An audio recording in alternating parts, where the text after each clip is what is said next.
Hi అండి. అందరు ఎలా ఉన్నారు? నా డే అయితే స్టార్ట్ అయిపోయిందండి. పిల్లలున్న మదర్స్ అందరూ కూడా డే అంతా కూడా చాలా బిజీగా ఉంటాం కదా!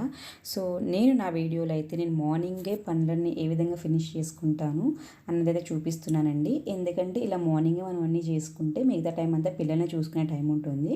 సో, ఓన్లీ నా మార్నింగ్ రొటీన్ వరకైతే నేను ఏ విధంగా మేనేజ్ చేసుకుంటాను, మా బాబుని చూసుకుంటూ అన్నదైతే షేర్ చేస్తాను. మీలో ఇంకా ఎవరైనా నా ఛానల్‌ని లైక్ చేయకపోతే లైక్ చేయండి. అలాగే సబ్స్క్రైబ్ చేసుకోండి. సో, నేనైతే మార్నింగ్ లేవడమే ముందైతే పాలు తీసుకొచ్చి అయితే కాస్తానండి. మా పాప అయితే 7:30 కల్లా స్కూల్‌కి వెళ్ళిపోతుందనమాట. పాప వెళ్ళిపోయింది. సో, ఇప్పుడు మళ్ళీ క్లీనింగ్ ఏంటంటే పాప కోసం బ్రేక్‌ఫాస్ట్ అన్నీ చేస్తాను కదా! అవన్నీ చేసేసి అదంతా ఉంటుంది కదా! మొత్తం క్లీన్ చేసుకొని మళ్ళీ ఇంగోండి ఈ విధంగా ఫ్రెష్‌గా మళ్ళీ స్టార్ట్ చేస్తాను. అంటే కుకింగ్ చేసుకోవాలి కదా! ముందు మనకి ఈ ఫ్రంట్ పొయ్యిరాయి అంతా నీట్‌గా ఉంటేనే మనం ఏదైనా చేయగలము. సో, అందుకని చెప్పి ముందైతే క్లీనింగ్ చేసుకుంటాను. నెక్స్ట్ పాలైతే కాచేసానండి. అలాగే గ్రీన్ టీ మా హస్బెండ్ ఇలా పాపని దింపి రావడమే గ్రీన్ టీ అయితే తాగుతాము. ఆల్రెడీ దింపేసి వచ్చారు. సో, మా ఇద్దరికైతే గ్రీన్ టీ కలుపుకుంటున్నాను. బాబుకైతే పాలనమాట. బాబు ఈరోజు కొంచెం ఎర్లీగానే లేచాడండి. వింటర్ సీజన్ స్టార్ట్ అయింది కదా! నైట్ ఏమో త్వరగా పడుకోవట్లేదు. మార్నింగ్ ఏమో లేట్‌గానే లేస్తున్నాడు. కానీ ఇలాంటిది ఈరోజు ఏం చేశాడంటే కొంచెం ముందే లేచాడనమాట. సో, వాడు లేచేలోపైతే నేను పాలు కూడా కలిపేసి ఉంచుకుంటాను, ఈ హార్లిక్స్ అన్నది. ఎందుకంటే ఇది జ్యూస్ తినడం కోసం ఇంకోండి ఇలా ఏడుస్తూ ఉంటాడు. అందుకని చెప్పి వాడికి ఎక్కడ ఇవ్వాల్సి వస్తుందా అని ముందే నేను పాలు కలిపేసుకుంటాను. కానీ ఈరోజు నా పాలు కాయడం కూడా అవ్వలేదు. లేచాడు, ఇక చూశాడు. సర్లేని కొద్దిగా అయితే ఇస్తున్నాను. మనం ఇలా ఏడ్చినప్పుడు మనం ఇంకా వద్దు అంటే వాళ్ళు ఇంకొంచెం ఏడుస్తారండి. సో, డే అంతా కూడా అలాగే ఉంటారు. కానీ పిల్లలు ఏంటంటే వాళ్ళ మెంటాలిటీని బట్టి మనం చేంజ్ అవ్వాల్సిందే. ప్రెజెంట్ ఉన్న పిల్లలందరి ఆల్మోస్ట్ ఇలాగే ఉన్నారండి. బాగా క్రాంకీగా ఉంటున్నారు. వాళ్ళు ఏదైనా అడిగితే మనం ఇవ్వకపోతే ఇంకా డే అంతా కూడా అదే మూడ్లో ఉంటారు. సో, నేనైతే వాడికి పాలు కలిపేసి అలాగే నాకైతే గ్రీన్ టీ కలుపుకున్నాను. మా హస్బెండ్ కప్ అయితే మా హస్బెండ్కి ఇచ్చేసాను. ఇదైతే నిన్నండి నేను ఆయిల్ ప్యాకెట్ అయితే కట్ చేసి పెట్టుకున్నాను. కానీ ఇంకా పోయలేదన్నమాట ఈ ఆయిల్ టిన్‌లో. సో, ఈరోజైతే ఇలా పెండింగ్ వర్క్ ఏదైనా ఉన్నా సరే మళ్ళీ నెక్స్ట్ డే అయితే ఇలా కంప్లీట్ చేసేసుకుంటానండి చిన్న చిన్న పనులన్నీ కూడా. ఇదిగోండి ఈ విధంగా అయితే పోసేసుకుంటున్నాను. మనకు ఆయిల్ ప్యాకెట్స్ రేట్లు చాలా 150 వరకు ఉంటాయి కదా! ఇక్కడైతే ఇది స్టార్‌లో దొరుకుతుందనమాట ఆయిల్ ప్యాకెట్. టాటా వాళ్ళది. చక్కగా 100 రూపీస్‌కి వస్తుందండి ఆయిల్ ప్యాకెట్ అనేది. సో, అదే తీసుకొచ్చుకుంటున్నాము ఇక్కడ స్టార్‌లోనే. సో, నెక్స్ట్ అయితే ఇక మా బాబుకైతే పాలైతే చల్లారబెట్టాను. నేను గ్రీన్ టీ తాగుతున్నాను. నాకు టైం ఉంటే కనుక సోఫాలో వెళ్ళి కూర్చొని ఆరామ్సే తాగుతానండి. టైం లేదు అంటే కనుక ఇదే ప్లేస్లో నుంచొని అన్ని చిన్న చిన్న పనులు చేసుకుంటూ గ్రీన్ టీ కూడా కంప్లీట్ చేస్తాను. ఎందుకంటే వన్స్ నేను కూర్చున్నాను ఒక 10-15 మినిట్స్ వరకు అలాగే కూర్చుంటాను. సో, అలా బద్ధకంగా అనిపిస్తుంది అనమాట. అందుకనే నాకు ఇంకా టైము ఇప్పుడు ఆల్రెడీ 7:45 అయిపోతుంది. సో, నాకు 9:30 కల్లా నాకు లంచ్ బ్యాగ్ అయిపోవాలన్నమాట. అందుకని చెప్పి ముందైతే కుకింగ్ అయితే స్టార్ట్ చేస్తున్నాను. ఈరోజైతే సొరకాయ అయితే తాలింపు పెడదామని చెప్పి తీసుకున్నానండి. దప్పలం అంటాం కదా! అది టమాటా వేసి సొరకాయ కూర వండితే చాలా బాగుంటుందన్నమాట. ఈజీగా అయిపోతుంది. ఎప్పుడైనా టైం లేనప్పుడైతే ఇలాంటి కర్రీస్ అయితే మనకి టైం తెలీదు. సో, నేనైతే అది తీసుకున్నానమాట. అందుకని ముందు కావాల్సినవన్నీ కూడా బయట పెట్టేసుకుంటున్నాను. ఇది చాలా ఈజీ అండి. మీరు కూడా చేసుకోవచ్చు. పిల్లలతో మనకి త్వరగా అయిపోతుంది కుకింగ్ అన్నది. నెక్స్ట్ వచ్చేసి ఇంకా వాడైతే మా వాడు వాళ్ళ డాడీ దగ్గర ఉన్నాడు ప్రజెంట్ అయితే. కానీ పద్దాక కిచెన్లోకి వస్తూనే ఉంటాడండి. ఏదో ఒకటి ఇక్కడ చూస్తూనే ఉంటాడు. అక్కడ కూర్చోవాలంటాడు.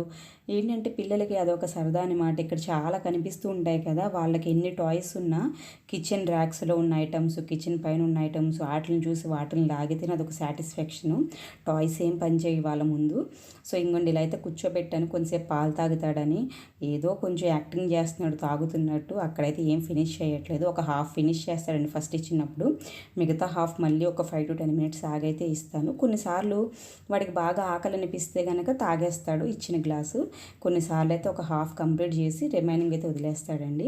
మనం వదిలేసినప్పుడు కూడా ఎక్కువ ఫోర్స్ చేయొద్దు ఎవరైనా సరే. మళ్ళీ ఒక 10 మినిట్స్ గ్యాప్ ఇచ్చి వాళ్ళు ఆడుకుంటున్న టైంలో మళ్ళీ ఒకసారి ట్రై చేయండి. లేదంటే మొత్తం వామిట్ చేసుకుంటారనమాట. సో, పిల్లలు ఎప్పుడైనా ఇలా వస్తున్నప్పుడు మనము విసుక్కొని వాళ్ళని పంపించడం అలా చేయకూడదండి. వాళ్ళకి మెయిన్గా మార్నింగ్ టైంలో అసలు విసుక్కోకూడదు. డే అంతా అదే మూడ్లో ఉంటారు. కొంచెం వాళ్ళని కూడా మేనేజ్ చేసుకుంటూ మనమే అన్ని పనులు చేసుకుంటూ ఉండాలి. సో, ఇప్పుడు కూడా అంతే మళ్ళీ పైన కూర్చొని కూర్చుంటా అన్నాడు. నేను దింపేశాను. కొంచెం ఏయో మాటలు చెప్పాను. మాటలు చెప్పి అక్కడ టాయ్స్ వేసేసరికి కొంచెం మళ్ళీ అలాగ డైవర్ట్ అవుతూ ఉంటాడనమాట. సో ముందైతే సొరకాయకి అయితేనండి కట్ చేసేసుకోవడమే. వీటిని కొంచెం పెద్ద ముక్కలు కట్ చేసుకోండి. సొరకాయని పెద్ద పెద్ద ముక్కలు కట్ చేసుకుంటే మనకి బాగుంటుంది అనమాట తినేది. పులుసు కర్రీలు ఎప్పుడైనా సరే పేస్ట్లా ఉంటే బాగోదు. కొంచెం పెద్ద పెద్ద ముక్కలు ఉంటేనే అవి తింటూ ఉంటే బాగుంటుంది టేస్టు. సో నాకు టైం ఎక్కువ ఉండదు కాబట్టి మళ్ళీ ఒక ప్లేట్లో కట్ చేసి పెట్టుకుని ఇలా ఏం చేయనండి, డైరెక్ట్గా వేసేసుకుంటాను. ఇంకొన్ని కుక్కర్లో అయితే కట్ చేసినట్టు వేసేసుకుంటున్నాను. వన్స్ స్టవ్ ఆన్ చేశానంటే మళ్ళీ కుకింగ్ అయ్యే వరకు ఆఫ్ చేయనండి. ఒకసారి ఆన్ చేసి ఒకటి ఆఫ్ చేసి ఇలా చేయను. ఏదైనా అయిపోతుంది అంటే ఇప్పుడు మన స్టవ్ మీద పెట్టిన ఒకటి ఇప్పుడు ఇడ్లీయో అలా కాకుండా రైస్ అయిపోతుందంటే నెక్స్ట్ ఏం పెట్టాలనేది ముందే రెడీ చేసుకొని దాన్ని దింపేసి మళ్ళీ వెంటనే పెట్టేస్తాను. అలా అయితే మనకి టైం కలిసి వస్తుంది అనమాట. మనము మార్నింగ్ ఎంత ఫాస్ట్గా మనం వర్క్ చేసుకుంటే మనకు పనులన్నవి అంత ఫాస్ట్గా అవుతాయి. పిల్లలు ఉన్న వాళ్ళకి మెయిన్గా మార్నింగ్ టైం చాలా ఇంపార్టెంట్ అండి. 10 కల్లా ఆల్మోస్ట్ అన్నీ కంప్లీట్ చేసేసుకోండి. సో నేనైతే ఉల్లిపాయలు, పచ్చిమిరపకాయలు, అలాగే టమాటా ముక్కలు ఈ 3 కూడా కట్ చేసి వేసాను సొరకాయ ముక్కలతో పాటు. నెక్స్ట్ వచ్చేసి ఆయిల్ అండి. ఆయిల్ వేస్తే కనుక మనం అడుగంటకుండా ఉంటుంది. సో ప్యాకెట్లో ఎప్పుడైనా కట్ చేసినాక ఇలా పెట్టి ఉంచుతానన్నమాట. ఏదైనా కొంచెం ఆయిల్ డ్రాప్స్ ఉంటే దాంట్లో పడతాయని. అక్కడ ఏమి ఉండవు, కాకపోతే అది సెల్ఫ్ సాటిస్ఫాక్షన్ మదర్స్కి ఎవరికైనా సరే. సో ఆయిల్ అయితే కంపల్సరీ వేసుకోండి. ఆయిల్ వేసుకుంటేనే బాగుంటుందన్నమాట. ఆయిల్ వేసేసాను.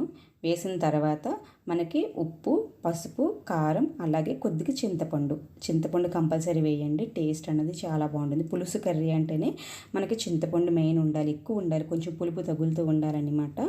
అందుకని చెప్పి ఇంకోండి మీకు సరిపడా వేసుకోండి. తర్వాత తక్కువైతే మళ్ళీ వేసుకోవచ్చు ఉప్పు, కారాలు.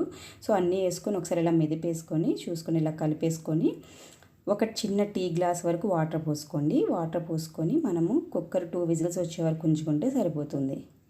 నేను స్టవ్ ఆన్ చేస్తున్నాను. ఒక 2 విజిల్స్కి అయితే ఇది సరిపోతుంది. నెక్స్ట్ వచ్చేసి రాత్రి టమాటా చారు పెట్టాను అనమాట. వాటిని మళ్ళీ వేడి చేసుకుంటున్నాను స్మెల్ రాకుండా. ఈలోపు వాళ్ళ డాడీ అయితే మా వాడికి స్నానం కూడా చేయించేశారు. వాళ్ళ డాడీ స్నానానికి వెళ్ళారు. వీడు మారం చేస్తున్నాడని చెప్పి వీడికి ముందు చేసి పంపించేశారు. సో ముందైతే ఇగోండి ఈ విధంగా మార్నింగ్ అయితే మనకి ఎలా కావాలంటే అలా పిల్లలు ముందు విసిగించడంలో ఫస్ట్ ఉంటారు.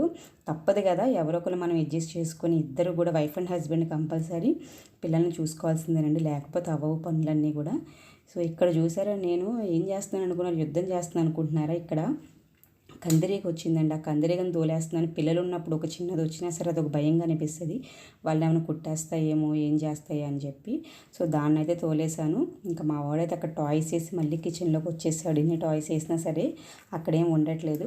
నేను స్టవ్ చూసారా ఆఫ్ చేయకుండానే ఈ లోపు నేను రైస్ కూడా కడిగి పెట్టుకున్నానండి. సో అది వెంటనే పెట్టేశాను అనమాట. చారు అయిన వెంటనే ఇది 2 విజిల్స్ వచ్చేసింది కుక్కరు.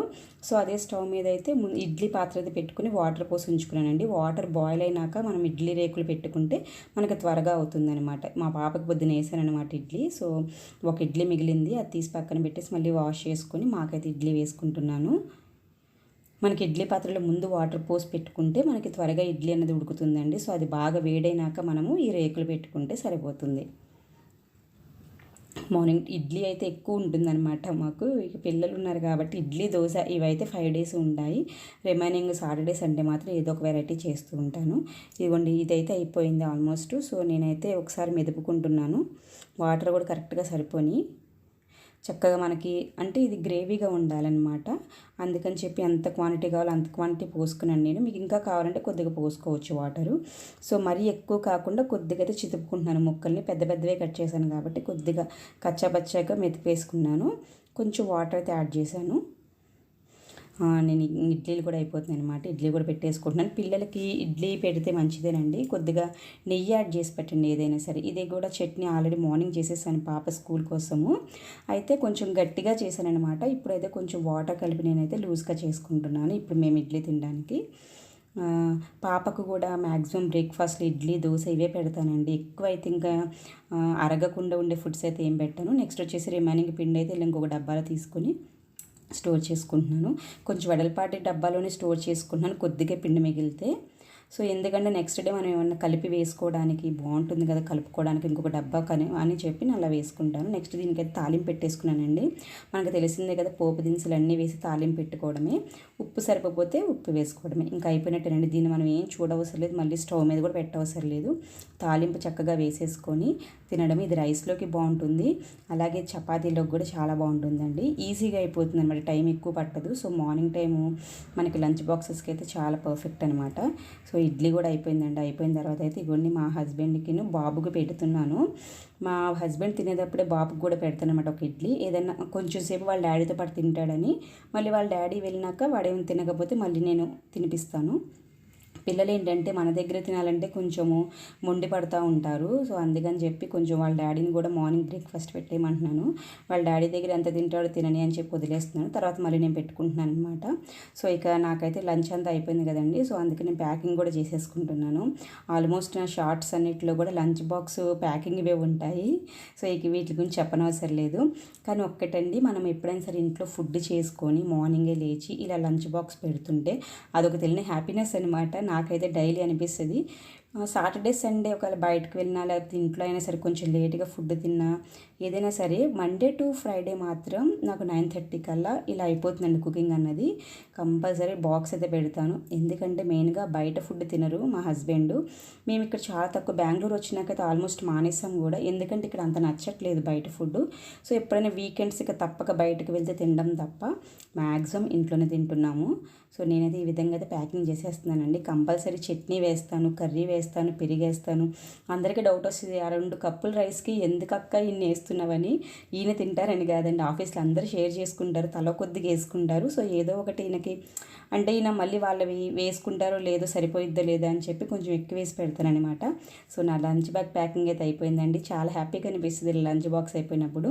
సో లంచ్ బ్యాగ్తో పాటు హెల్మెట్ కూడా పెడుతున్నానండి. ఎందుకంటే మీరు మాత్రం హెల్దీ ఫుడ్ ఎంత ఇంపార్టెంటో హెల్మెట్ కూడా అంతే ఇంపార్టెంట్. కంపల్సరీ అందరూ హెల్మెట్ పెట్టుకుని వెళ్ళండి. నా వీడియో మీకు నచ్చితే లైక్ చేయండి, అలాగే సబ్స్క్రైబ్ చేసుకోండి.